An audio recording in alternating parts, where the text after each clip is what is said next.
میرے بھائی اور دوستوں، آج کا پہلا سوال جس ساتھی نے پوچھا کہ میں تہجد پڑھ رہا تھا اور جب اتحیات پوری کر لی تو میرا وضو ٹوٹ گیا، تو کیا نماز پوری ہو گئی، تہجد پورا ہو گیا؟ سلام نہیں پھیرا اور اتحیات کے بعد وضو ٹوٹ گیا تو آپ تشریف لے جائیں اور دوبارہ وضو کر کے دوبارہ 2 رکعت ہی پڑھ لیں، یہی بہتر ہے۔ وضو کر کے آئیں اور سلام پھیر دیں، یہ بھی اجازت ہے اس کی،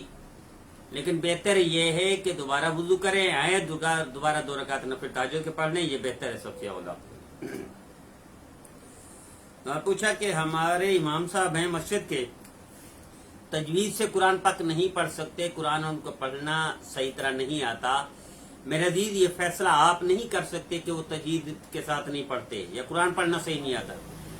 یہ اہل علم میں سے کوئی کہیں، اہل علم میں سے کوئی عالم ہو مستند وہاں کا، آپ کے محلے کا، وہ کہے کہ باقی صحیح نہیں پڑھتے تو پھر تو حکم لگائے جا سکتے ہیں، وگرنہ جیسے آپ فرما رہے ہیں اس سے بڑے سے بڑا نماز ہو جائے گی، مکروہ ہے بس۔ جب تک کوئی مستند عالم جس کی قرات بھی اچھی ہو، جو سنت سے واقف ہو، جو نبی کریم صلی اللہ علیہ وسلم کی زندگی پر عمل کرنے والا ہو،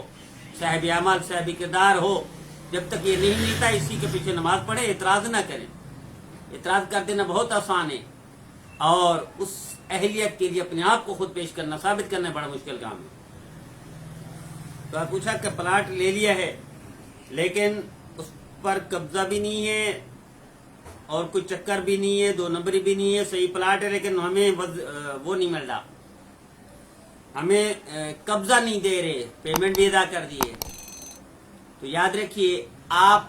آج سے طے کر لیں، آپ کے گھر میں سے 2 بندے صبح دوپہر شام سورہ یاسین پڑھیں اور اس کے بعد اللہ کے نام پڑھ کر دعا کریں، تصور اس کا کریں جس کے پاس یہ پلاٹ ہے، جس نے پلاٹ آپ کو بیچا ہے، اس کا تصور کر کے دم کریں اور دعا کریں۔ 21 دن کریں گے انشاءاللہ، اس سے پہلے اللہ تعالیٰ اس کے دل میں ڈالے گا، آپ کو قبضہ دے دے گا انشاءاللہ۔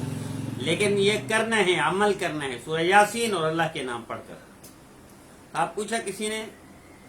کہ میں خواب میں ڈگڈگی بجا کر اپنے پورے محلے کو اکٹھا کر کے کہیں لے جا رہا ہوں، اس کا مقصد یہ ہے کہ آپ کی جو دل کی تمنا ہے وہ تو پوری ہوگی، لیکن اس میں بے عزتی ہوگی آپ کی، یعنی اس میں کوئی نہ کوئی آپ کو خطرہ خدشہ لگا رہے گا، لیکن جو تمنا ہے وہ پوری ہوگی آپ کی۔